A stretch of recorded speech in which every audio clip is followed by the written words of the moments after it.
G'day Yeet Beam, thanks for the comment, mate. Now look, this is very common. This is something that happened to me for a very long time, and it's actually the reason why I created my cash flow structure called the hub structure. I've covered off a few times on TikTok, but I'll give you a little bit of a crash course. I also want to give you a little bit of a different angle to help you understand why most people struggle with typical budgeting. So from my experience, having worked with thousands of clients, I break cash flow down into three components. The first part is structure. What is actually in place to create form and to create accountability at the point of spending, okay? Second is the oversight. How do you actually track, measure, and review what has happened when it comes to your cash flow, okay? And this is where budgeting comes into place. You can use software, there's many solutions.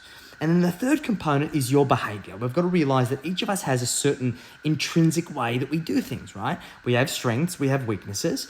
And the aim of the game when it comes to cash flow is be able to be honest with your strengths. So for me personally, my strength is being able to make money, to be able to turn my IP and turn my skill set into income. But managing cash flow in terms of budgeting and getting into the nitty gritty is my weakness. And this is why the vast majority of people fail with budgeting. So I've benchmarked these three factors. Structure is 70% of the battle. If you get good structure in place, you have good cash flow structure that allows you to segment your spending, to be able to silo certain spending in certain buckets so you can limit the amount that you can spend on certain things, and that you physically have to manually transfer money if you go outside those parameters. It's 70% of the battle. It produces 70% of the results. Next, if you have the right oversight, you've got the right software in place, you run one of our budgeting tools like what we call the Wealth Mastery Machine, that you can actually track and measure what you thought was going to happen to what actually happened. That is 20% of the battle, okay? And then that leaves behavior being 10% of the battle. And that is reactive to the other parts. So if the reporting is missing, behavior becomes 30%. And if the structure is missing, then behavior becomes 100% of the battle. And if you're just doing a budget, if you don't have the intrinsic behaviors to allow you to be successful with budgeting, then budgeting is really only going to do 20% of the heavy lifting, assuming that you do it at all. So this is why the structure is incredibly important. I'll run you through this. So the hub structure is created to allow us to create this level of segmentation. The hub account is utilized to receive all income that you receive, all of your net income. So if you've got salary, you've got business profits, you've got bonuses, you've got net investment income after all of the investment expenses have been paid, that should come into the hub account. And the hub account pays for all fixed expenses, mortgage, bills, groceries, anything that's a necessity of life, because we do not overspend on our fixed expenses. They are expensive, but we don't overspend on them typically. So we ideally want to be able to spend on those things guilt-free. Now, we should have a debit card linked to the hub account. If it's you and a partner, you should have a card each, and we label that hub, okay? So when you go to the grocery store, if you need to buy something for the house, that is the card that you use. Now, we want to get out of using credit cards. So we want to build up a buffer in this hub account of between $10,000 and $20,000. This becomes our new zero, okay? So if that hub account ever falls below that number, it means you're in trouble. And that gives us a buffer so we can kind of shamelessly tap the card at the checkout and never have to worry about being embarrassed of transferring money around, okay? Because it just consumes decision-making bandwidth. Next, we need to segment where we all do the damage. Personal spending, our play money, okay? So we should have an individual spending account for you, a spending account for your partner, and we must agree each week, automatically we need to transfer an amount of money for your allowance. So for me personally, my partner and I, we get $220 a week. It's more than enough for us. We don't drink, we don't smoke, we don't party.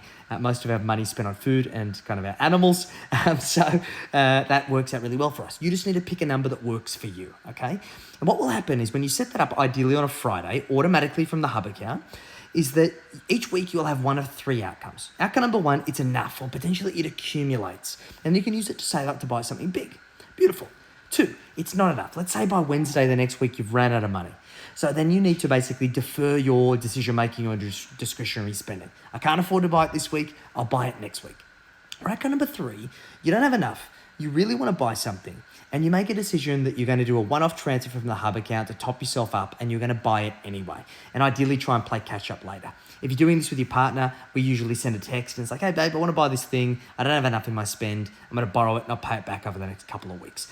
This creates accountability. You've at least thought about what you're going to buy. And in the many cases, you end up saying, I'm not going to do it. And it changes your decision making around this discretionary spending that you would have just chucked on tap and go and not even thought about. So these spend accounts should each have their own debit card because that allows us to segment our spending.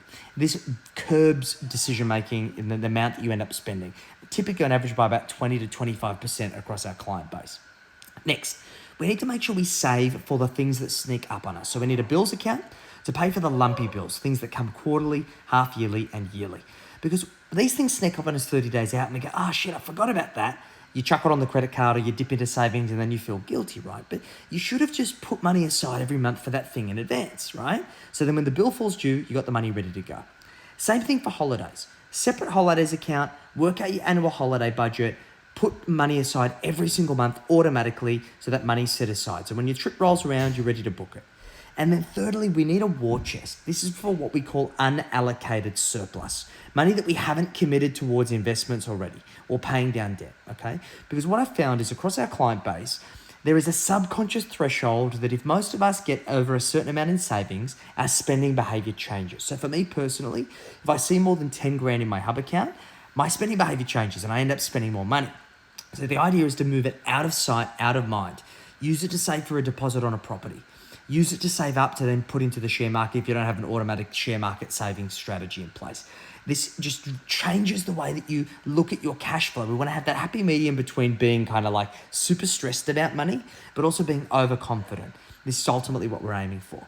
And then, so basically once we've got this, we've got our net income that comes in, we've got our hub account for all of our fixed expenses. Spend one, spend two, bills, holidays, and then war chest. All of our money is allocated, so we only need to focus on one number. Either the hub account is growing, meaning that we have more surplus than we were expecting, it stays about the same, meaning we're at parity, or it's going down, which means you're in deficit. You don't need to budget anymore, right? So ultimately what we want to do is we want to get to the buckets on the side, the allocation of surplus. So surplus is how we build wealth. This either goes into short-term bucket, at-call savings, into an offset account, basically short-term investments that we've got liquidity, we can access it. Our medium-term bucket, income-based investments, high-yield property, dividend-paying stocks, or long-term investments, growth investments like growth stocks, growth property, or other types of investments that are for the long term. This is how we build wealth. And this is how we get out of living hand to mouth, week to week, month to month, cash flow structure, optimize for surplus, allocate that surplus, build wealth.